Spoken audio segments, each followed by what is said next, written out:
Australia, and welcome to the BAP. My name is Franco. Joining me, as per usual, are Jason and Dean. Welcome, gentlemen. Good to be here. G'day. How are we all? This is a rare situation where I was actually ready before the show for you guys to arrive, so we can actually do the pre-show chit-chat post-show. Well, post-going live what? to air. Well, you know how we normally garbage on and talk Someone's amongst always ourselves? here early, and Yeah, well, usually it's me. Franco's on the waiting ball and you. he's got it set now. You know, so I mean, Dean has literally just walked in the door, full of I've watched episode 4 ahead of time, which we're not going to talk about today. No, I haven't. No, because we can't possibly have seen that No, legally, of course Franco. not. So It never happened. Never happened. But what we can talk about is episode 3, which Dean, up until this moment, thought I hadn't seen. But I managed to find a legal means to see episode 3. Fantastic. So we are all good. legal means. That's how I watch it. Foxtel's the way of the future, isn't it? So, gentlemen, what did we think as an episode? It was an improvement on the second one. I liked a lot of the episode. I did not like how ridiculously easy certain castles fell. Yeah. Particularly Highgarden. It didn't bother me so much. The bit about Castle Rock that bugged me was when Jamie was talking about how they took all the food, so even if it falls, there's no supplies. They left men there to hold the castle. There's a defensive garrison, so there's at least some food there.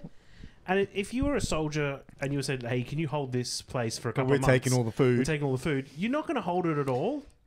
Yeah, they might have bailed on the So situation. there was a bit of a writing issue there. But I mean, I was always expecting Tyrion to make use of his sewer knowledge to take Castle Rock. That was fine. Highgarden, however, They just rolled over Highgarden well stocked. as if it wasn't there. Rich folk who can afford mercenaries. Apparently, or they pay didn't their know what to defenders spend well. that gold on. Yeah. Apparently, they had no idea that they were meant to spend the gold on troops. And even if they didn't have troops, just bar the gates. The Lannisters didn't bring any siege weapons. They had And they foot could- soldiers Did you see and what that- archers, and that was it. I mean, if you see the you don't see that till another scene, but you see the Highgarden. It's up on a big hill. Yeah. Yeah, Big hence walls. the name. Big walls. It's high. No one's getting It's a through it garden. easily, but apparently they do get through it fairly easy. I wish they had filmed that scene slightly different, and instead of meeting Randall Tarley on the road and then marching in together, he had have met Randall Tarley at the gates of Highgarden or something. You know, like just so Randall Tarley's there, he's got all his men in place as if they're And he's defending been doing it for a while. and then he just lets Jaime Lannister in.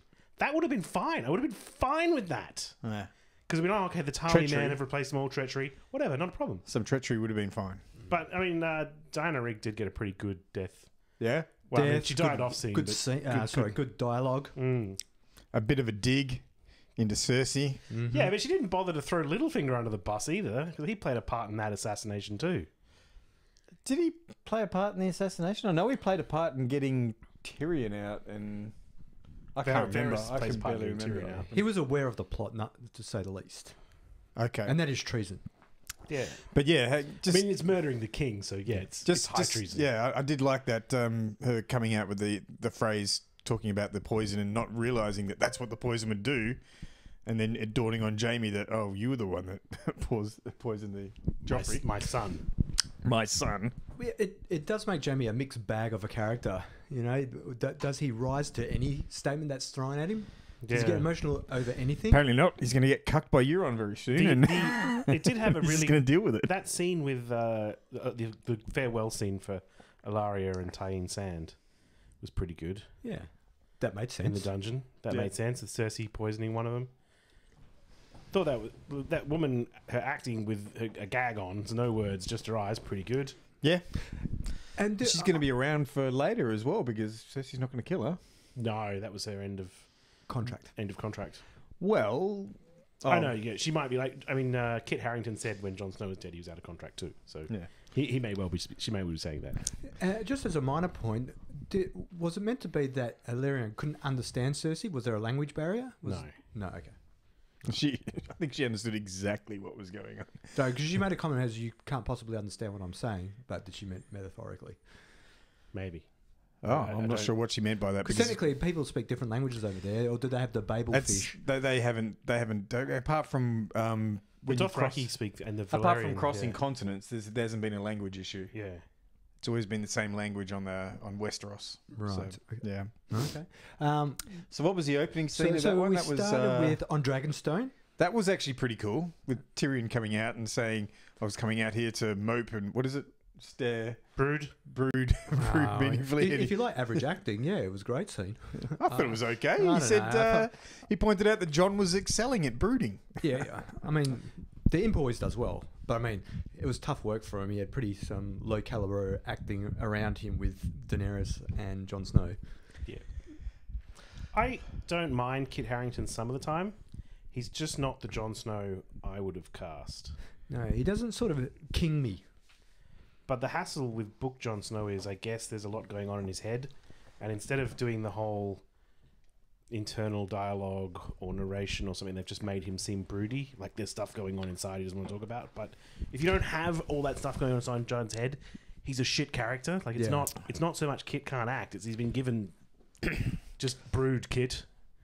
Brood. Think inexplicable emo. That's the look we're going Yeah. for. Yeah. Daenerys seems more believable when she goes to the softer side, but when she's trying to play the hard-ass queen, no, it just never seems believable. But when she becomes reasonable and soft, it's more believable. Although her increasing frustration at the negative turn of their warfare seems to be That is believable. Yes, I that's agree. very believable. That still bugs me, just how easily her allies all collapse. Yes. Yes, though won't bug you for long. I mean, I understand why they're doing it. It just vexes me. Now, you did ask me a couple of days ago how I would feel about the Castle Rock montage. Yeah. It was okay. I didn't like it. I wish, in other seasons when they're doing a major battle and they cut from the battle to something else for a bit, slow it down, then they cut back to the battle like it's still going on. I don't know why they didn't do that here. Like, why didn't they just make it seem like time was passing and the battle was taking a long time by just sprinkling it throughout the episode rather than doing a fucking Dinklage montage? Yeah, it sort of lacked a little bit of something.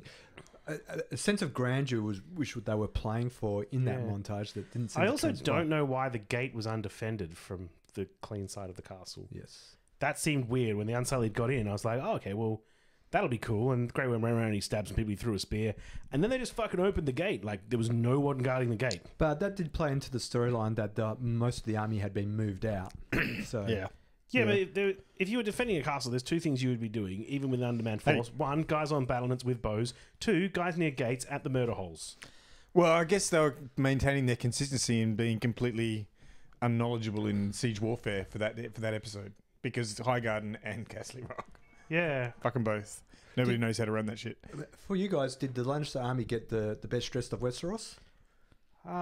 Pretty amazing looking uniforms. They're there. nice uniforms. The problem I had was more around some of the set dressings inside Castle Rock. Like when they were charging in, some of it just looked a bit cheap for a Lannister castle. They had a flag. Yeah, I just sort of thought...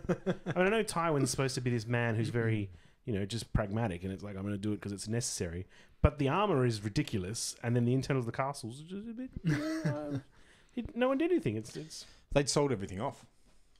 Clearly, They were broke. they were broke. They'd sold everything off. All the trappings of nobility no longer there. About the feudal system, right? Just because I control a mine, that's not my only source of income. I have vassals who pay me a share of their income, and they have vassals who pay them. I don't need a mine. This is what bugs me a lot about them. I say, oh, we've got no money. Yeah, you fucking do. You're the ones in the West. Everyone in the Westlands is paying their taxes to you. If you're maintaining an army, then you do need the money. I mean, your vassals can be creating food and farming and stuff like that, but that's probably being eaten by your army as well. Yeah. And they've been maintaining armies for everyone's been maintaining armies for a long time now. Apparently, except for Highgarden. Maybe that's why they had so much money. That still bugged me. But I mean, I understand. Like from one perspective, in the show, Loras is an only son, and he's dead, and Marjorie's gone, and Mace Tyrell is dead, and Elena Tyrell's husband, whose name I don't remember, also dead. She's not going to have any kids. The family line is gone. I can understand maybe why some of their subjects might have been like, what are we fighting for? Like, No one's here. no one's they're all here. gone. Like, you guys are gone. You've basically lost. There is nothing left of House Tyrell.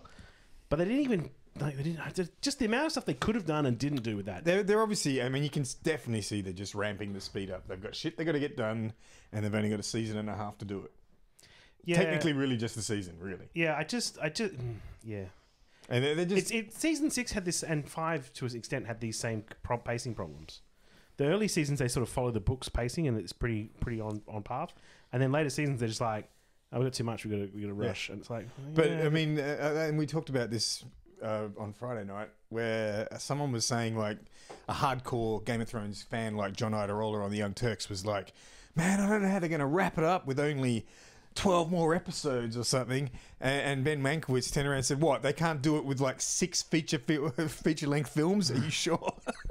If they can't wrap it up in that time, then they're doing something wrong. But I mean, it's the format they've chosen, and they definitely draw things. It gives you time to explore things, but now you're feeling it when they're not exploring things. Yeah. When they're ignoring certain aspects and just rushing through it. Now you're really feeling it. But I mean, we caught up on Friday and played some cards and watched some old episodes of Game of Thrones, and we rewatched Hard Home and we watched Battle of Blackwater, and the pacing in both of those episodes for a major battle is just really on point. That's true. But Hard Home was only the end bit of one episode. That wasn't like... Whereas Battle of Blackwater was much more But the Fall of extended. Castle Rock was the end bit of one episode as well. And the Siege of Highgarden was like... I think that Siege of Highgarden was treated even worse than Castle Rock. It was... Yeah, it was. See an army, and then Queen of Thorns has given up. That's... It was a sad pacing end for Queen of Thorns, considering how good a character. Well, and considering how rich the Reach are, they've got all the money. Yeah. And all the food.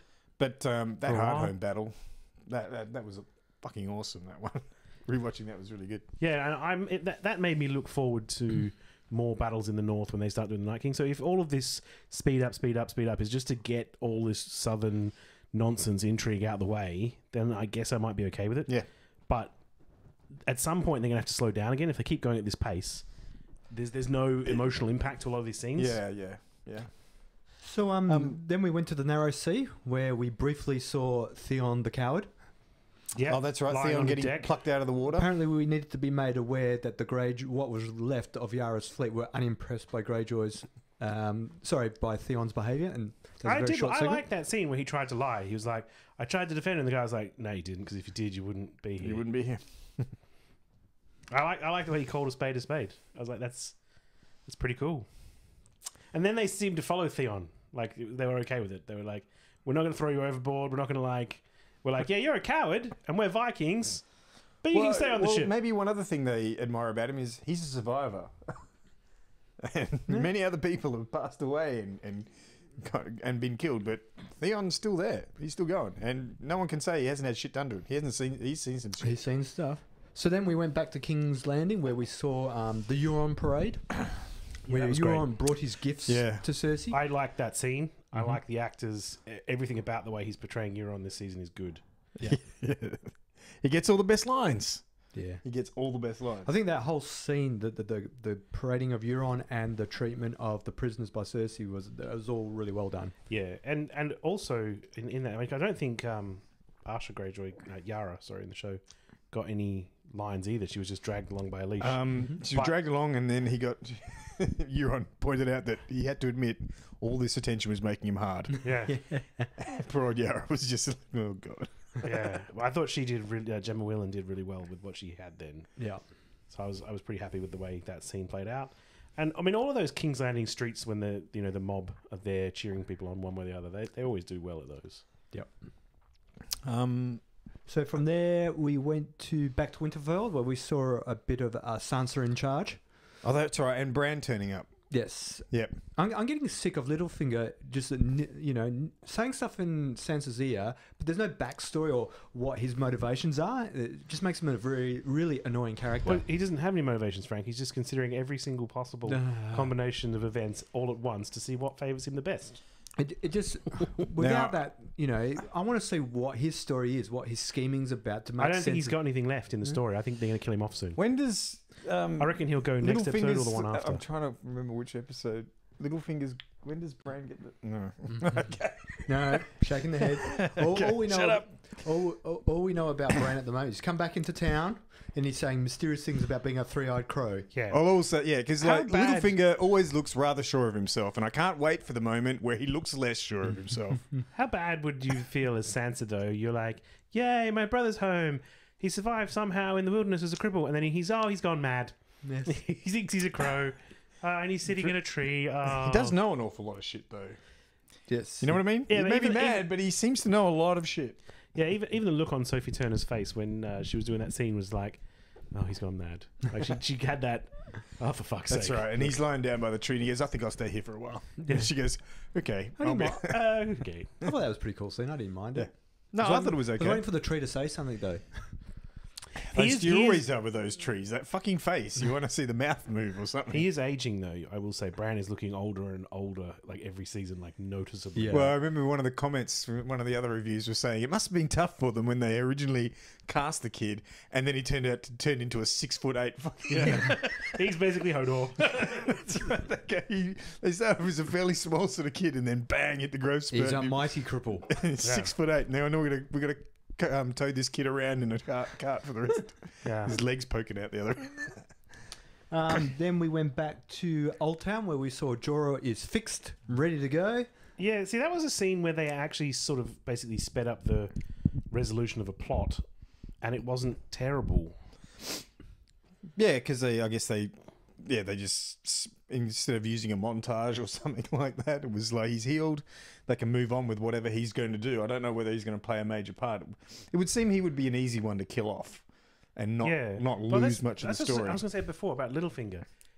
I don't think Littlefinger's got much story left because he thrives in environments where he can play people against each other. He can't do that in the North.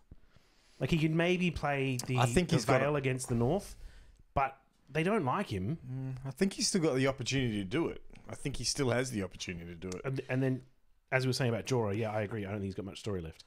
It's hard to say because the grayscale thing is not his in the books; it's someone else. And I was expecting that to actually sort of start a plague, like in the worst time of the battles. I was expecting there to be a plague to break out, but they've obviously decided that we're going to cure that and send him off back to Daenerys. How the hell he's going to find her, I don't know. Well, he must be able to hear where she's going to be. There's all sorts of tales from various parts of the land coming through. Yeah, I mean, I want to see when Sam. You gotta remember, though, surely he's going to head Old off. Town, right, is down near the Citadel is down near the Reach. down in the Reach. Yeah. So he's going to hear that the Lannisters have taken the Reach and that Dany has no allies left, and that maybe he'll hear that Castle Rock was taken by Grey Worm. He might go north, but I can't imagine he's going to march across Westeros on foot. Well, you keep forgetting about the curious teleportation that happens around Westeros during these. Seems to be limited to the Varys, villains. Seems to be limited to the villains. He just needs to find out what Varys is doing right, because Varys seems to get around very easily. Euron Greyjoy's got some very fast ships. He's able to catch Yara, drop her in King's Landing, parade her through the streets, get back in a boat, catch up with Grey Worm. That was his fleet at Castle Rock, wasn't it? You could see his flagship. It was actually his ship, not just his fleet. He was there. Yeah. Which again didn't need to be done. They could have just had some Greyjoy ships. Yeah, didn't need to be his ship. Yeah. Well, And then the final two. I want to know what happens. I want Samwell to hook up with Jon Snow again. I hope that happens. I hope he gets back into the thick of it, basically. Yeah, it's hard again because I feel like the TV show is speeding things up. I was wondering because Sam can't possibly become a maester. He can't finish his training in time. He probably couldn't finish his training time in the books even, but Technically, he's already beaten some of the guys that have their healing chains.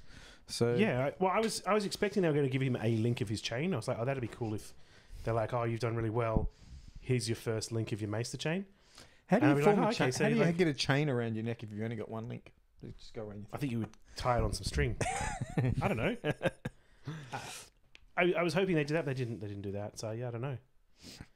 It's interesting. I think Sam and John need to be together. Sam's been sending John ravens telling him stuff. Yeah. I So miss you. what was after? And then the final two scenes were more or less the Casterly Rock, Which we've discussed ad and infinitum. And I still don't get Jamie's character. What's the deal, Jamie? Yeah. You got Euron, emancipating you, emasculating you. Sorry. Yep. You've got the Queen of Thorns, rubbing it in about killing your son, in a very painful manner, but not her eyes. Yeah. Telling you the obvious that Book Jamie is He's more redeemed, isn't he? he's more redeemed, but he's in the Riverlands with Brienne of Tarth and Catelyn Stark, and he gets a raven from Cersei requesting him to come and fight trial by combat to defend her when she's accused by the Faith Militant. and he just throws it in the fire, and he's like, "No, fuck it, I don't care anymore." Oh wow. Okay. So No, definitely, yeah. Book Jamie and Show Jamie are just so far diverged in characters. I don't know what they're doing with him. Well, they seem to have. They started down that track, and now they've pulled it back. Like, Yeah. I don't care about life, and I just like having sex with my sister. Yeah, like she literally burnt the sept of Baelor down with wildfire, which is what he stabbed the last king, the Mad King, for doing. And I thought, okay, that's what they're going to use. He's going to be like, "No, you're a monster. You've done the one thing I could never forgive." And he's like, "No, I'm cool with that." And he's even Lady Tyrell was saying she's a monster, Yeah, and and he that- was kind of He pulled the. But she's ends, my monster. yeah. He pulled the ends justified the means card. Yeah. Oh, what? Come on, Apparently Jamie. it didn't. The ends didn't justify the mean when Targaryen did it. Yeah. Oh well, I'm very much looking forward to the next episode. You got to remember though, when he did stab the Mad King, Rhaegar was dead. The Crown's army had been defeated. Robert's forces were closing in on the capital, and the Lannister armies had just been led inside. Jaime had been ordered to kill his father, and at that point in time, he was like, "Stab." Right. Once it was like, "Well, if I do fight for you, I'm going to die," or Well, if he left him alive, he was going to die whether anyone fought or not, because he was just going to blow up the city, right? yeah, at that point, Yeah. yeah, he was going to blow up the city when the Lannister forces were invading. So it's not like Jaime stabbed him when he was like, "Oh, this guy's a little bit crazy." It was like, "Okay, well, He waited till I don't have another choice right now." Yeah. Okay. Oh, Mm. GOT episode 3 done. Yes. Yeah, looking forward to 4. Very much. Can't wait to see number 4. Did we see any Oh, other there's- cultural memes Oh, this there's week? just while we're on the subject of Game of Thrones, so the makers of Game of Thrones, and I cannot remember their name. One of them's Weiss. Dan and David. One of the different names though. Anyway, Yeah, I know, but they're D&D. they've got a new show that their life after Game of Thrones has been getting a bit of discussion on the internet. Civil War thing. So they pitched a show to HBO. And it's from the side of the Confederacy, isn't it? So it's called Confederate. Yeah. And the idea is it's an alternate history where the South, I don't know if they technically won the war, but they maintained their independence anyway. So they maintained their independence as a separate country. And it's been kicking up all kinds of kind of confluence on the internet. I mean, perhaps not anywhere else, but there's a good writer called Ta-Nehisi Coates who wrote something. Actually, I've got the article in front of me here. And he said, don't give... The heading of the title is... hang on. Don't give HBO's Confederate the benefit of the doubt.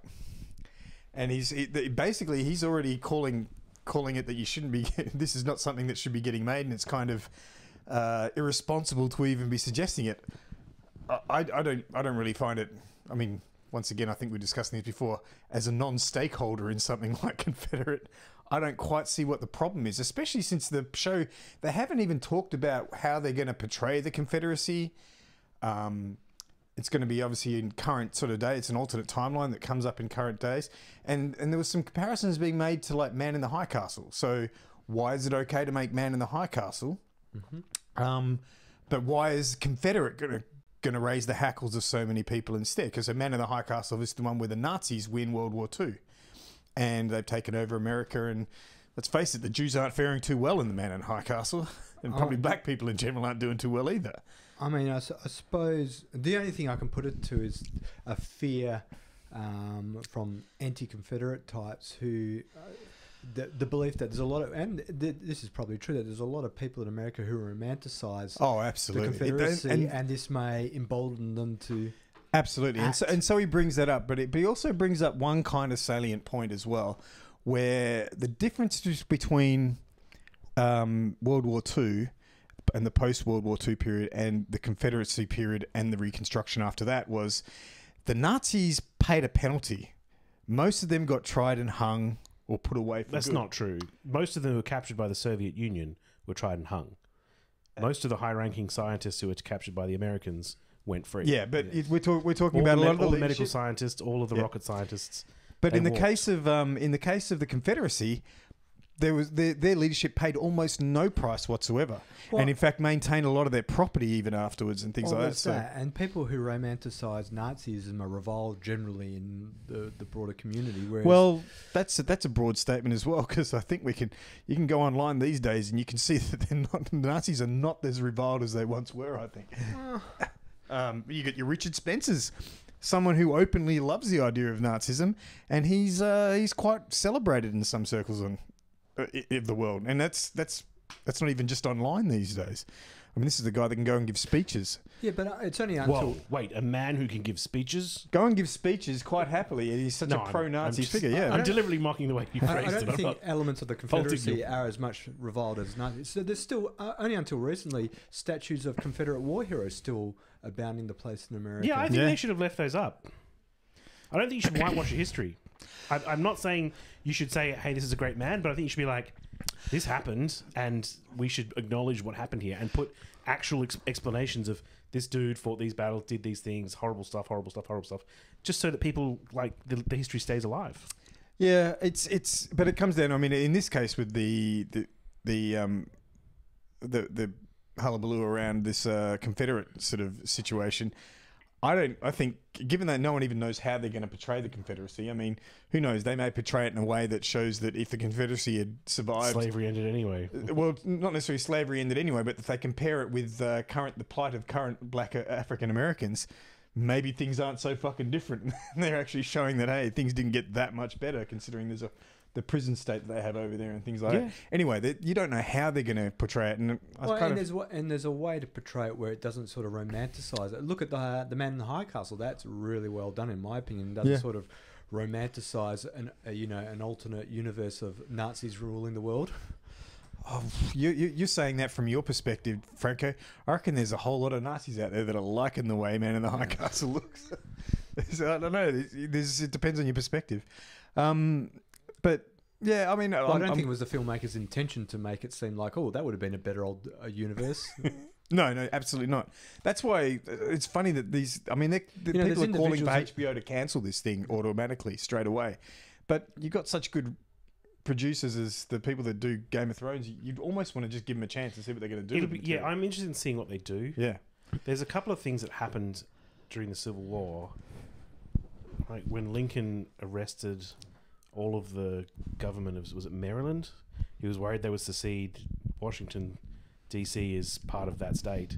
They would have been surrounded, so he arrested all of the politicians so they couldn't sit Parliament at all. Sorry, suspended habeas corpus, so there was no need to actually have cause to arrest anyone. Yeah, and they arrest could just them. arrest them. And Yeah, arrest the government. Like I would be interested to see if they present some of the darker things that happened, even by the victors. yeah.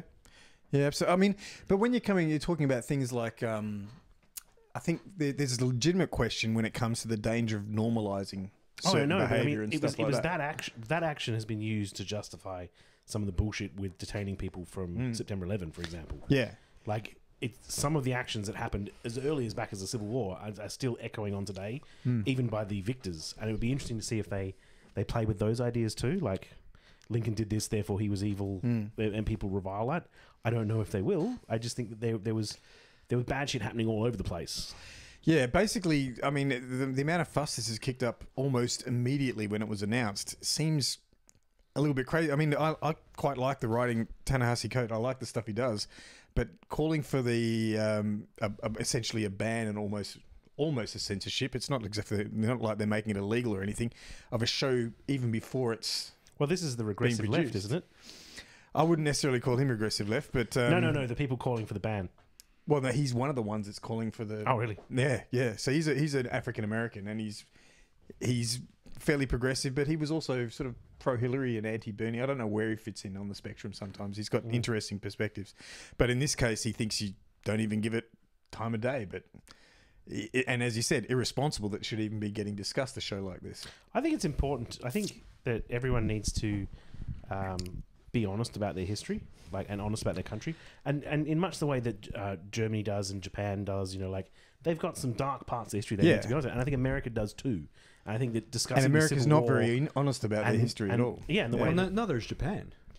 well, Germany to a more of an extent, definitely, but Japan, no. They've been taken to court many But then times because they refused to admit they pretty much were having. I'm sure they apologize to China like every year, don't But they? then again, I mean, are yeah, we but using some other German aspects of what they did, like the prostitutes that they sourced from Korean, well, they forced into prostitution. Yeah. So they've been taken to Frank, court Frank, many times. they're and prostitutes now. refused. Doesn't look, no one needs to. They tried to sell the story that they volunteered. Yeah. You know, so they're not very honest.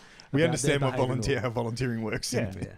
But it's interesting. I mean, and can we use? Is it healthy to use an example like Germany, where they essentially have legislated hate speech, and you are certainly not allowed to express certain opinions at all? It's illegal. They go from one extreme to the more free extreme of the Americas, where you can say just about anything and get away with it, which I find problematic in itself. As Yeah. well. I mean, No, yeah, I just think I think it'd be interesting if this helps America sort of analyze some of their past. That's great. Yeah. I mean, there are other aspects of their past they don't seem that interested in analyzing very much, which is disappointing. yeah, I'm hoping Ta-Nehisi Coates, who I do respect quite a lot, is just having a failure of imagination as to how these guys can implement something like this. It must be. You know what I mean? It's So, as you yeah. said, they can present it in such a way that promotes conversation and doesn't necessarily glorify it or. What was his main objection? Well, I mean, he is talking about the idea of normalizing this, glorifying, romanticizing, and normalizing that kind of behavior that goes through It's already happening. It's been happening for 200 but then years. putting it on, like a fucking. He said it'd be like presenting Birth of a Nation currently as a legitimate dramatic story that people would think is a good movie, I understand a good his way of life concerns. or something like that. American, there's a. Well, I won't even go that. That's it. As I said, I don't think he's allowing these guys the chance to actually say how they're going to portray it. It could, as you said, Man in the High Castle doesn't exactly romanticize it. I'm sure some people would find some good things in there. But that you can. It's not the intention of the producer and director of the show to romanticize it. It's to make it seem like, what a complicated and convoluted and horrible, frightening existence that would be to live under the And certainly- the boot of fascist rulers. And certainly us Australians can easily be happy in the idea of an alternate history Confederate show coming out. We're not invested in this anyway whatsoever. And that's probably why for us. I'm not overly excited about the show, but I'm interested to see if it promotes discussion. I remember a mutual friend of ours had a lot of these books that would be alternate history books, and Yeah. I found some of those books quite repulsive because there was the alternate history where the Confederacy wasn't defeated. There was also one where fascist South Africa essentially joined up with Nazi Germany and took over the world and stuff like that as well. But those things outright glorified those repulsive aspects of those societies, the Confederacy, and they really did glorify the whole those sort of areas. That's what I'd be afraid of, something like that coming out of a show like this as well. Yeah. But I think you need to give them the opportunity. Anyway. Yeah, I can understand why though. At a time in the country where there's pretty deep divisions, and you've got movements like Black Lives Matter already sort of struggling against people who either don't understand the message they're trying to portray, or who just actively seem to want to counter that just because they can. Yeah. I can understand why you would maybe feel that this is not the right time. This is not going to help. This is not going to help our situation. But at the same time, I think anything that helps a nation be a little introspective is not a bad thing either. Oh well. Anyway, I don't have any more culture memes. No, that's I think we spent a long time on Game of Thrones and accessory shows. yeah. Look, I'm really interested to see what they do next, and HBO has the budget to make it pretty good. I mean, I was worried about the believability of Westworld when it was announced, When's that coming back? and it by was the way? fucking fantastic. Yeah, that was great. I don't know when it's coming back. Actually, God damn, I've forgotten. Semi-soon. I'd totally forgotten about that one. I think Stranger Things will be back before then, though. It's September. It's Right. much easier and closer to look forward to. So, Newsies, boys. We had a big week in Trump world. Anthony Scaramucci lasted only 10 days. He lasted like a day after we had the show and bitched about him. I almost thought last week, I was like, maybe we should talk about how long do we think he's going to last. And I was like, nah, that's a silly conversation to have. It would have been such a good conversation. We had been like, oh, at least 6 months. Apparently, one day. he got his marching orders from General Kelly. Yeah. Yeah, which it pays into what we were talking about the other week when we were saying, look, he's a man who might bring some discipline back to the White House. If you're a military man and you walk in and you see someone like Scaramucci behaving as he behaving was. like, you'd be like, he's got to go. Yeah. So that sort of fills me with some confidence that General Kelly can do something. I still think he's got a big order ahead of him. Confidence or sort of I don't know if it makes me feel better knowing that someone more efficient is getting placed into the White House to Bear in mind that enact Trump's. Scaramucci was whatever appointed agenda. by Trump. Trump asked Kelly to come in to be chief of staff, and his first recommendation was that guy's got to go. And he'd only been there like a week, so Trump appointed some guy he knows as a friend, and he's someone who So- respected said, you can't do that," and he listened. So Yeah. that's something. It's interesting because the Mooch gave up his billion-dollar hedge fund company, which technically I think it was still in the process of being sold. So whether he actually finalised the sale of that not yet is something. But he gave up the birth of his first son to spend time with the Trump. He went to the speech at the Boy Scouts Jamboree. That's right. That was more important than the birth of his child. And as a result of that, his wife left him. So I don't know. This is a man who's sacrificed much for his country. No, to be honest, And, I think there's probably a lot of reasons to leave Anthony Scaramucci. And that probably was like the final straw on the camel's back. Quite possibly. You love Trump more than me? But she did quote his naked political ambition as the reason. So, anyway, here's a guy who gave up a bit to get there and then got immediately shafted. I mean, someone said technically he hadn't even begun in his role. I couldn't imagine you Something could've. like that. It was 10 days since he'd been announced, but technically he hadn't actually filled the role Yeah. as yet. So there's some kind of record there. Matt Taibbi and Alex Perrine who previously on the episode of their podcast were talking about how long he would last, and they were guessing 6 months, definitely not the year. And then they had to come back in and do a bit mea culpa in their next episode. And I was listening, they're going, "Man, we got that so wrong." Yeah. But I mean, you would, no one would think a week. Yeah, no, it's a ridiculous guess. He was almost. definitely going to ruffle some feathers. He's not going to be out in a week. That seems I mean, they're ludicrous. running out of people to replace him with. How can they possibly get rid of him so soon? And they haven't named a replacement yet either, have they? So No, I don't believe so. My favourite thing about last week as well in the Trump White House was that Scaramucci was brought in to stop the leaks. And then when they get rid of him, more leaks. more leaks. Oh, yes. The I mean, he was like, it's Tillerson who's in the leaking. Turnbull. He's gone. We had Prime Minister Malcolm Turnbull's transcript release, and also the Mexican president president, of yeah. Mexico, Nieto, Yeah. which I found more interesting than the Turnbull one. About, I thought they were both interesting for different reasons, but the Mexican one was particularly interesting because Trump was like he just looked basically begging him to not say to the press that they're not going to pay for the wall. Like, can you please stop doing it? It's And killing meanwhile, them. Turnbull was basically begging Trump to do I something think with Turnbull the was refugees. more No. dictatorial about it. He's I thought he "You was guys being don't a have this," bit of a... But he did give him a lot of outs. Yeah, he said you pretty much. You just have to vet them. You don't have to take anyone if you don't want to. You don't have to do anything at all. And we'll take as many people as you want if that'll help sweeten the deal. Fuck. Well, the thing I found interesting about the conversation with President Nieto was, on the one hand, you had during the Trump campaign, his stump speech was, "I'm going to build a wall and Mexico's going to pay for it." Yeah. And then you have this phone conversation where he's pretty much admitting, "There's no way I can make you guys pay for this wall, Yeah. and can you please not tell anyone?" But the fact is that his supporters will see that, well, more than likely won't see that, or even if they do, it's not going to impact their support for President Trump. I don't know. Look, I don't think it will. It's They'll it's explain interesting it to see away. the other side of politicians, though. Like, everyone knows that people in politics are maybe not telling you the truth all the time. But to see someone who's sort of that level of duplicity, I think we saw that with Malcolm, where he was basically saying to the Australian public, "This is not a people swap deal." And then when he's talking to Trump, he's like, "We'll take the 31 we've agreed to take, and we'll take anyone else you want us to take. Just for God's sake, For give God's me a sake, win. just give me the deal. Yeah, give me a win." Give me a win. And it was like, that sounds a lot like a people swap deal, which you said this isn't. And then you see with Trump talking to Nieto. That's funny because I always Well, he's thought it saying was the a exact I opposite to what always he's thought it trying was to a do. people swap deal. I didn't realize Turnbull had denied that because I thought it always was. See, there was a whole idea that we told those people there that you could never come to Australia. So we were going to say that the Liberals were going to get out of it by maintaining that promise by sending them to America by accepting in some American refugees and things like that. So I always thought there was a people swap. I didn't know that was being denied. I must have missed something that day. Yeah, no. Well, allegedly, Okay. the two weren't linked. Allegedly. Okay. But they are. It's one of those things that is just so obviously it is linked that I totally ignored them denying Yeah. it. And it was pretty interesting reading the whole transcript for the American one. What I really loved was when Trump didn't understand why people coming by boat was a problem. He's like, "What does it matter how they get there? How is that an issue?" Whoa! And it was whoa. so- it was The man, so- it was so in his good. Ignorance is speaking truth. Yeah. Oh my god! What In terms difference of- does it make? Yeah, what does it make? You got them in jail. They've got to be criminals until They no, must no, be just- criminals, and they're we not going to can't work with the release local them dairy because they've people. Come by yeah. They can't possibly work with the local milk people. And everyone's guessing what that really means. Milk Apparently- people, white people. Milk people. Is that what it was? I don't know. I'm just. I was reading in some kind of employment factor, but No, maybe just- that's what he really meant. Yeah. The milk white people. Yeah.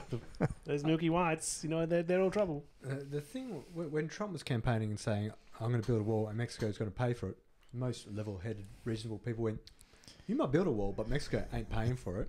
He could put And- trade tariffs in place, and they would indirectly pay for it. Yeah, but he didn't even seem to want to do that. No one wants. Americans don't want. The American business leaders don't want trade tariffs. What are you talking about? They won't let them get away with that. I'm just saying you could do it. Yeah. I mean, I don't think anyone wants tariffs, but he was talking very protectionist. when you say trade tariffs, that That would would still mean- mean the American people would be paying it because they would pay. that would mean folding. That would mean folding back NAFTA as well, which. Yeah, but I mean, Mexico would lose business because their products would become more expensive. Yeah. Indirectly, It would make local. But you- but they would be manufacturing more hurting for it. competitive, Maybe, yeah. But maybe the I should say American people hurting. paying for the products, they're technically paying for the Yeah. wall still. Products would get more expensive. So Absolutely. they're going to pass on the costs.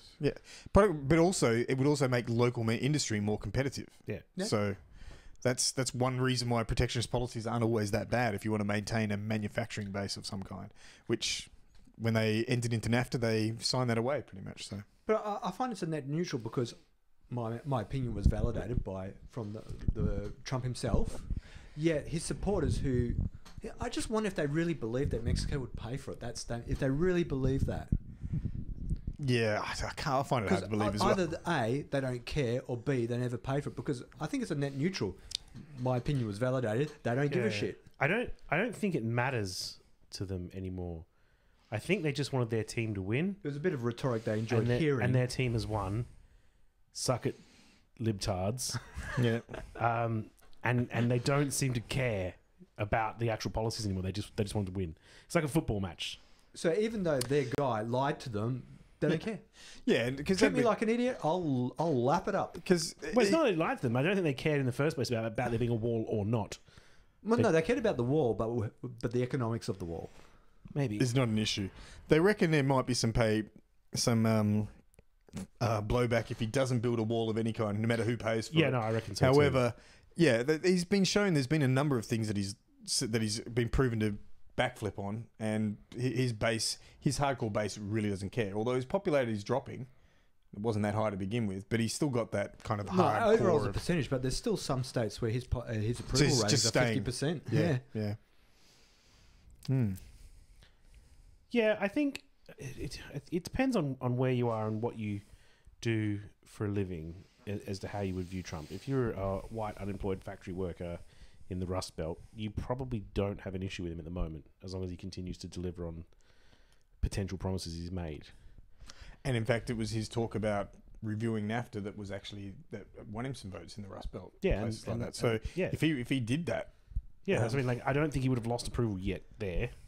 I could see that, like, some people, all the people that I know who complain about Trump were the people who would never vote for Trump. There's plenty of people in California bitching about it. There's plenty of people in New York bitching about it, but they were never going to vote Trump anyway. Those are very, very blue states. Don't know. He's a scary man, but it is nice to see terrible negotiator when he's on those private phone calls.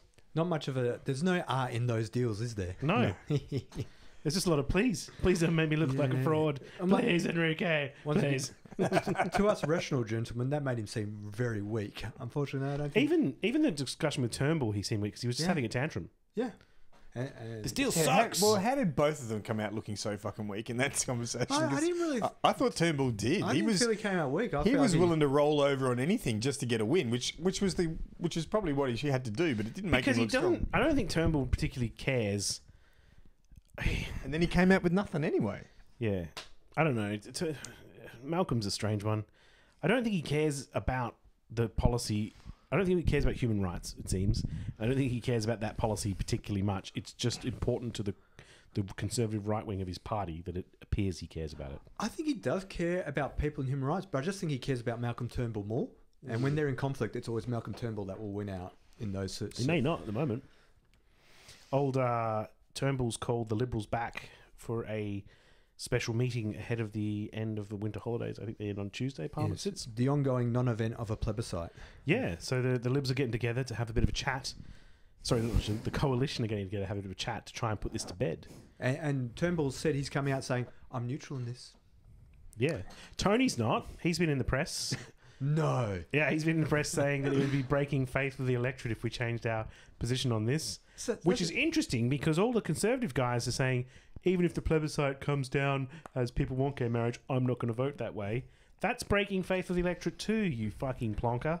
It is strong language, isn't it, to use breaking faith? Like, Especially come on now, for someone you're like Tony. politicians.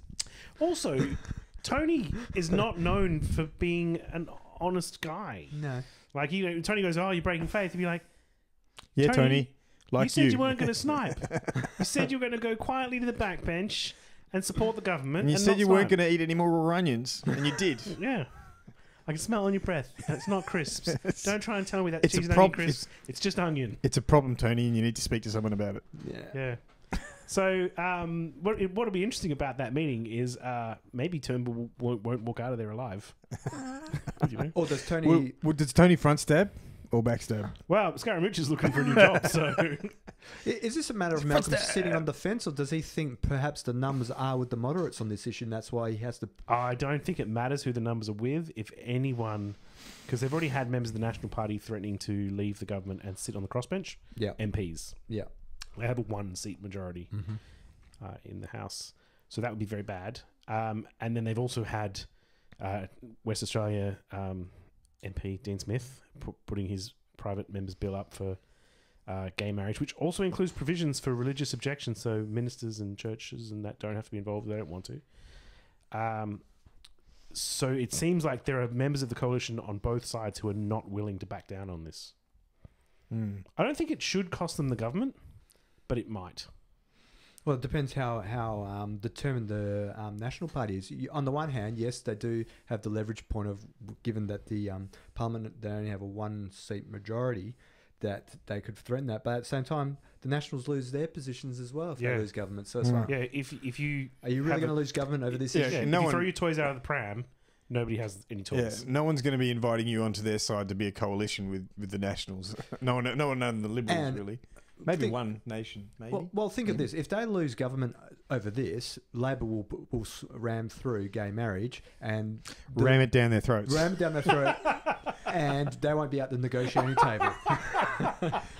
Jesus. They're going to make them swallow it. They're all going to have to get married to, same-sex marriages. No, but the thing is... It's going to be compulsory same-sex marriage for everyone. Not that I condone this, but they won't be at the negotiating table to sort of craft that law in any way. They'll be in the Senate when the bills come through. Yeah.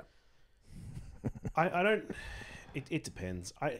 You'd have to be a blithering idiot to leave the government over this on both sides. If anyone, I can see the progress. The moderates within the Liberal Party maybe trying to push this through, and the Conservatives are just going to have to suck it up if they do. Because if they don't, it's government over, and you're in the backbench. And the Australian public aren't behind them in the numbers that they're conveying. No. So it's a lose-lose situation from them. The longer this goes on, that they don't resolve this. Yeah. And the resolution isn't to continue stopping gay marriage. I will say, though, I think that, say, for example, Bill Shorten would prefer it if Bill Shorten was the man that brought gay marriage to Australia rather than the Liberal Party, you know? So I certainly don't think the Labor Party will necessarily entirely vote to support gay marriage. They still have conscience vote until 2019. I'll tell you who is pushing for it, though. I'm an ardent follower of Sally McManus. Yeah, she's great. Yeah, she should actually on Twitter. be in politics. Fucking hell, she is good. I don't know. She's sticking her neck out quite regularly on certain policies. So hopefully she will be making that move sometime because she'd be fantastic. She'd be a much better leader than Bill. Yeah, and she's in fact a Rock would be a better leader. Yeah. The Rock would be a better leader than Bill. The Rock is actually thinking about going into fucking politics. Did you see that? Yeah. Is the people Dwayne The Rock Johnson? He did a big speech about how, like, apparently when he was first moving into movies, someone said to him, "Look, you do 1 or 2, maybe 3 movies, and that'll be it. You'll be done. You're just a gimmick." And he's been doing films now for 12 years or something like that, fairly consistently making good cash at it. And he's decided to go into politics. And you know what it is, though? 1, he's actually quite funny. And 2, it's that smile he does. He has that smile, that cheeky smile, and you're like, I like this guy. I also think I watch Fast and the Furious films because he's in them. He's relatively articulate. what did I see recently? I saw the Did you San watch Andreas. Baywatch? No, we're going to see Baywatch. We are going to see Baywatch. My significant other quite likes The Rock, so we're going to go and see Baywatch. He's entertaining. I watched another movie with him. You can watch a movie with him in it, and it's not bad at all. What I'm a was Rock that one recently he did where he was a fat kid back in high school? Oh no, that's Central Intelligence. That's the one we watched not That long was ago. fantastic. I know. I went. She put it on, and I'm like, oh, okay. I'll sit back and see what this is like. You get into it. There was nothing wrong with that movie. It was pretty funny. He knows to play to his strengths, and he works it really well.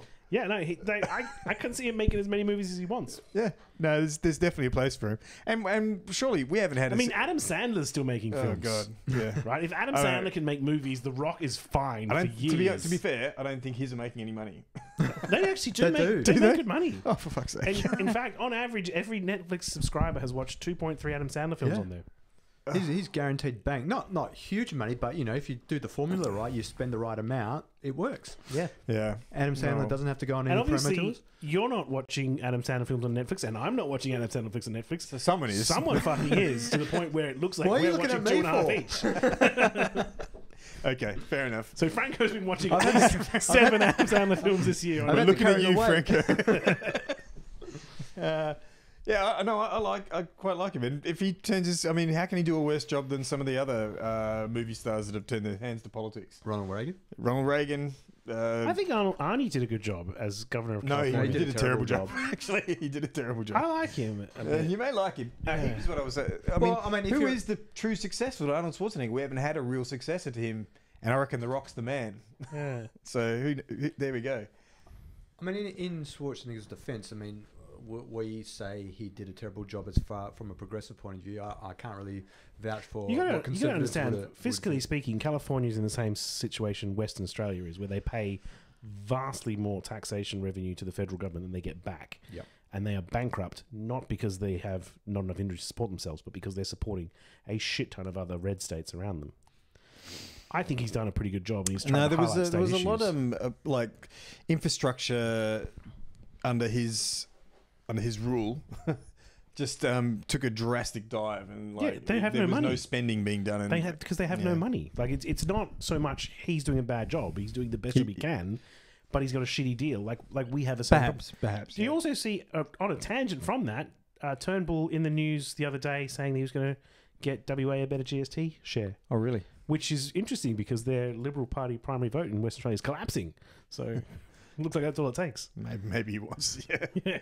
Yeah, apparently going back to Governor Schwarzenegger, when he got into power in 2009, California had a debt of $42 billion. So yeah, it made it very difficult for him to 42 billion, is that all? They're something like the sixth largest economy in the world or something. Yeah, but again, they don't get money back from the federal government. But what I mean is a debt like that's nothing. Well, yeah. A debt like that for WA might be a lot, but Yeah, no, like they're in a shitty situation, Yeah. and it's. I don't know how you resolve our situation. I would imagine, however, we have similar problems. And they also had really wacky legislation as part of the budget forming in terms of where you could spend money and so forth.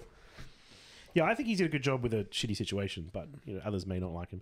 And again, I have no problem with conservative politicians if they do a good job. You guys seem to be very one-eyed with your opinions. I mean, there's no evidence that he actually did a good job. You're just saying you got dealt a bad hand, but didn't do much with it. Oh, okay, fair enough. No, he's done a good job. Even recently, where he's calling Donald Trump out. When they had Arnie on The Apprentice, and Donald was like, "The ratings of The Apprentice are terrible," and he's like, "Your performance as president is terrible." I like that. Like, I got no there's a problem lot with that. about him to like. Like, he's not afraid to defend himself. He's not afraid to stand up for what he thinks is the right thing to do. We got any more? No, I think I've just idly chatted through all of mine without reading my paper that I wrote. The last thing I've got is I sent to my fellow colleagues here, Jason and Dean, a snippet of a cultural meme. I didn't actually put a comment as to why I was sending it. I had a lot of ideas in my head as to why I was sending it, but I don't like to pollute their viewing. So I sent it to these guys, and I think You actually said there's a YouTube channel with no instruction as to which video to watch. Yeah, I There was a lot of videos. So I watched like 7 or 8 of them trying to work out what the point was. I only watched 3. I think I got the gist after 3. And a reasonable assumption by Dean was that perhaps I was poking fun at this guy, which wasn't my intention. It was basically, I'm always trying to find who are the comedic intellectuals of the right and see how they present what I enjoy on the left when you get people like Sam Cedar, the Trappo Chap House, where they infuse comedy with great political insight. And generally it seems to be, for me, always from a left or progressive point of view. And I was wondering, to make sure that I don't have, confirmation bias or anything like that, I want to see a similar presentation from the right. Comics. And I rarely see it. And maybe I will never be open to the comedy from that point of view because I just find it abhorrent, their point of view. Well, it's not usually... some of the things I like about comedy is it's usually punching up. Right-wing comedy rarely punches up. I don't know. Maybe I'm just not open to conservative comedy because of my progressive bias. Well, I don't know. I did. You're right. I found a couple of his... I only watched like 3 of his videos. This is Adam Calhoun. He we're has talking about, yeah. Adam Calhoun. He has a Can't figure out fantastic... who he is actually. He has an absolute gift of finding the most lame example of whatever he's trying to Mock on the internet. mock on the internet. And they're funny, but he's picking on the soft targets. Well, the Antifa one was Great. actually a guy who was a troll, he'd become Antifa that week so he could get on Fox News. Oh, right. Yeah, he was a troll himself. So him doing that video was him trolling Fox News to get on Fox News, and he did. Oh, So right. he Well, did. that video was my favourite by a long shot. But I liked this guy's one when he did, "Have you American today?" And I went, you know what, that kind of looks fun. All that stuff that he was doing was kind of good. And I did enjoy that. A large-breasted woman. He said, "This is what we do in America." Yeah, large-breasted woman, quad bikes and guns. And guns. And I was going, yeah, that looks kind of fun. Yeah. I And what was the other one? His Black Lives Matter one was just complete nonsense, though. I mean, He was again picking a soft, obvious target. picking a soft target and then saying, okay, because I mean, I ignore the people he has on as an example. His commentary about Black Lives Matter was just go out and get a fucking job. But and I'm like, I mean, I will say this in his defense, right? There is probably a bunch of very poor, struggling white folk out there in America, in rural states, that have got just as many economic issues without having some of the other social issues and oppression and like other issues. But they're looking at like the Black Lives Matter. We matter too. He's like, fuck, I've got nothing. Like I'm not willing to give up the nothing I have. I don't think Adam Calhoun's got that issue. I don't know, man. This is the guy with quads that he's just racing around on quads on weekends. But he also talks about how he works like a 12-hour day. Yeah, he was saying 40-hour day. We do that by Wednesday. Yeah, fine, buddy. Absolutely, I'm sure. Well, I mean, there's definitely a fact that there are a huge swath of white Americans that live in poverty and going through very hard times. But his idea to go, oh no, it's not the fact that perhaps there's some white people that are going through this as well. No, he says it's just black people need to get a job. Sometimes it's really hard to take yourself out of your situation Yeah. and see things from another person's I point of view. also don't think he's... Especially when you're also don't think I'm he's got- struggling as it is. He doesn't have any intention of trying to take himself out of that. He's Yeah. quite happy in that situation. And by his videos, he's having a good time anyway. So Now, look, I don't agree with his politics or whatnot, but one of the interesting videos, and the one that originally got me into seeing who this guy was, I don't know, somehow it came through my YouTube recommended things, was he actually went to... there was a case in America, I forget which black suburb it was, but where 4 black people kidnapped a mentally disabled white guy and beat him up, and I think they held him for a day and treated him very poorly. I think it was torture. I can't remember. they became the face of Black Lives Matter, even though they had no affiliation with the group. Yeah. And so he actually went down to that area where this all happened and was asking black people what they thought about it. And I thought, oh, okay, well, he went down there, even though he was telling them that he thought Black Lives Matter sucks, because he was asking their opinion. Too, it was pretty ballsy of him to go down there into a neighborhood like that and say Black he Lives was Matter asking sucks. you, would you typically see a white person down here? And they go, no, sir. But yeah, he got out there. He's an interesting character. Yeah. I used to live briefly in the States, and it is really weird the way suburbs are segregated sort of racially. Like in Australia, your neighbours are just like a random assortment of people from everywhere. But in America, it's like if you're in a black neighborhood, your neighbors are black, you're black, and if you're in a white neighborhood, your neighbors are white. We you're don't. white. We don't have. We have some segregation. Absolutely, we do have some. Yeah, but There's it's some not. suburbs, It's not. but the same. not like literally. I remember Andrew McDonald, a mutual friend of ours, was telling us how you would cross a road. Yeah, he was in And- Pittsburgh like I was. You cross the road, and it's like Completely the fuck is different. going on? This is odd. And I remember Chris Muir telling me he went for a walk. He was in a conference center, and he thought he'd pop out of this conference center and go and get some lunch somewhere and go for a walk and get some lunch. And he's walking down the road, and eventually he's in it, and he's looking around. And he goes, "He's only the only white face around," and some black guy's pointing his finger at him, just laughing at him, saying, "Get the fuck out!" Yeah, similar things happened to me. Like I was walking around, and I was like, "Oh, I'm the only white guy here. I was just gonna get a beer," and you walk in the bar, and they're like, "You know." And I'm like, I'm from Australia, and they're fine. That was fine. That was my get out of jail free card. Every time I was like, I don't feel like I'm safe. Like, I'm from Australia. I don't know what I'm I have doing. no idea what I'm doing here. Please don't kill me. I just want a beer. Does that prove I'm Australian? Yeah, I was pretty shocked by that sort of segregation when I was Yeah. in DC. You know, it was pointing out to me that side's where the black people live, and this side's where the white. Yeah, and there's a division line. I was in shocked by it. DC as well, and they said like there's a ring road basically, and inside that ring road, just about the whitest city in America. Outside that ring road, absolutely the blackest city in America. Yeah. And it was just bizarre. I never went outside, to be honest. We just passed through and we're going to other places. But yeah, segregation is something we haven't probably got any real perspective on. Yeah, it's weird. It's all I'm saying. I can understand how if you were a white American living in a poor suburb, you probably don't have a lot of experience with the kind of social injustices that the average black person's going through, because you probably don't meet too many. I'm making assumptions. No, I think that's a fair comment. Your experience of your black compatriots is their presentation of the crimes they commit on TV. No other aspect of black culture is presented you just to you don't see it because you don't interact with them unless you have co-workers. Yeah, I don't know. I'm just saying. That video I watched and I was like, it was one. Some of the other ones were funny. That one was not funny, but I was like, I'm guessing he just doesn't know any black people. But then I didn't see the one where he went down and visited the suburb, which itself was interesting. Yeah, I'll send you the link. It was quite interesting. I still find it weird though that people are like, I'm just going to visit a black suburb. Like that's a normal thing to do. Like why do we even have black suburbs? Like why is there a black suburb? Why are they all fucking concentrated together? Like why? It's just abnormal. You're all fucking people. Yeah, well, I mean, that comes down to maybe perhaps why some of these black people don't want to see a show called Confederate come on TV. Yeah. You know, because in some ways life has not gotten a whole lot better for many people through certain areas.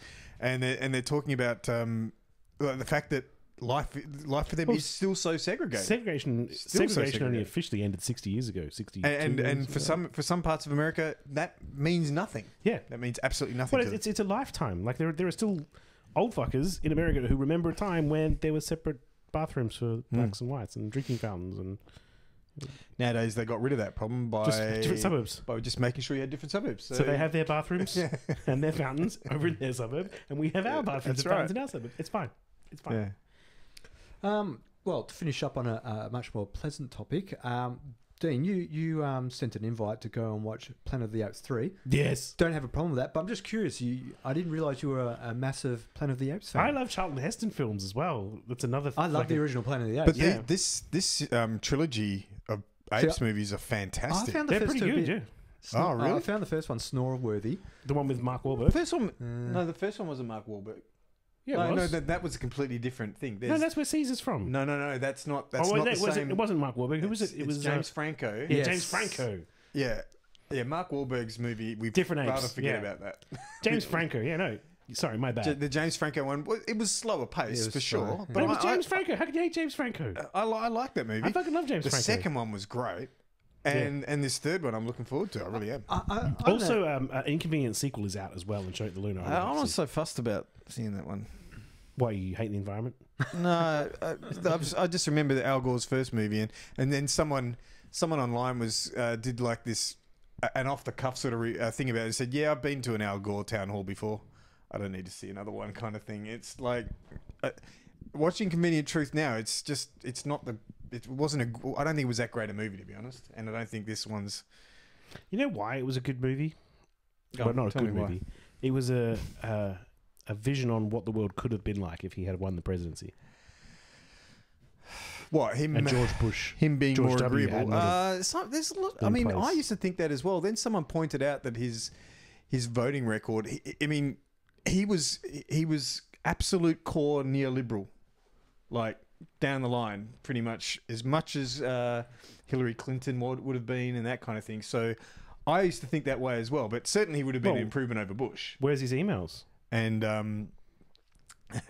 he's got his own server, Yeah. clearly. But I'm not certain that he would have been. I remember thinking the same thing and getting into arguments online with Americans saying, "Man, you guys fucked up by not electing Al Gore." And then No, they did later elect him. on They thinking, did elect him, Jason. He That's won. right, they did. What do you mean? We did everything we could. Yeah, we elected him. It's just it didn't work out that way. Yeah. Yeah, I don't know, but be interested to see what your opinion of the movie is then, because I just heard some reviews around it and it doesn't seem to be groundbreaking or anything like that. Okay. Certainly not on the level, say, Gasland or... No. I'm going to go see it either way. yeah. But okay, well then, apes. We can agree on apes. at Apes. least. Well, circling back to the Planet of the Apes, is the new movies in terms of the timeline before the Charlton Heston series? It's a replacement for. So this is the thing I didn't like about the new series. What I liked about the Charlton Heston's originals was the apes were super intelligent and the people were primitive. Yep. Whereas in this new one, The they apes are portray still the apes primitive. as somewhat primitive, Yeah. and it bugs Well, me. no, because but the original one actually has a similar arc. There was a prequel which showed how the apes revolted against the human masters, and the reason humans are primitive is because they've been through the war with the apes. They've been reduced to primitive to savages kind of thing, and the apes have just evolved and progressed. Much in the same way this is coming along. The apes are primitive but getting more societal, and the humans are Regressing. beginning to regress. So it's just a timeline thing. Yeah, but I mean, there was. I don't know. Did you never see the original? There was a I've seen the prequel. original Charlton Heston one. I haven't. Well, this one didn't have Charlton I've seen Heston. bits and pieces of the other ones. This one didn't have Charlton Heston in it. It was basically the apes. A space capsule lands on Earth, present time, and out of it comes 2 ape astronauts. And the humans are going, what the fuck's going on here? And from them, a child is born that then gets... And apes are being used as slaves in the society and stuff like that. And that ape becomes Caesar and then leads the other apes in a revolt. So it might be worth checking out. I mean... They're decent films as far as I I love thought they them. were decent films. I like these new ones, though. I think they're Yeah, but I have a very soft spot for the original Planet, which is why I like these new ones. great. Yeah. So much because it's like taking something I love and treating it with respect, which rarely happens in cinema these days. With a remake, it's Which like, wasn't what you would say about the Mark Wahlberg version. no, That was fucking hideous. I don't remember it. I don't It's- even remember It's the not Mark very Wahlberg memorable, but version. it was terrible. It was. Yeah, I couldn't even remember who was the original human that looked after Caesar. That's how long ago that first film is for me. Yeah, it was. I think Mark Wahlberg's one was like 2002, and then this one was like 2000. They The were very Franco close one was together. 2004 or something. Yeah, okay. Yeah, but I completely would have different. watched both of them. I'm Yeah. that much of a sucker for. I went to the movies to see the Mark Wahlberg one. I think it was Yeah. just, but it was I did as well. it was It an action. It sort was of- better than The Happening, at least. That had Mark Wahlberg. Was that one with the trees tried to kill everyone? Yeah. Did Mark He Wahlberg makes some do terrible anything good? choices. He makes good He's done a hamburgers, couple apparently. of good movies. Like even though it was Oh, well, he also produced Entourage. That just redeems him Yes, that's forever. Entourage. Which is pretty much Have you not watched Entourage? I have watched a couple of Entourage, but Oh no, you got to watch it like the whole thing chronologically. chronologically. are we going to include the movie? No, that's terrible. Okay.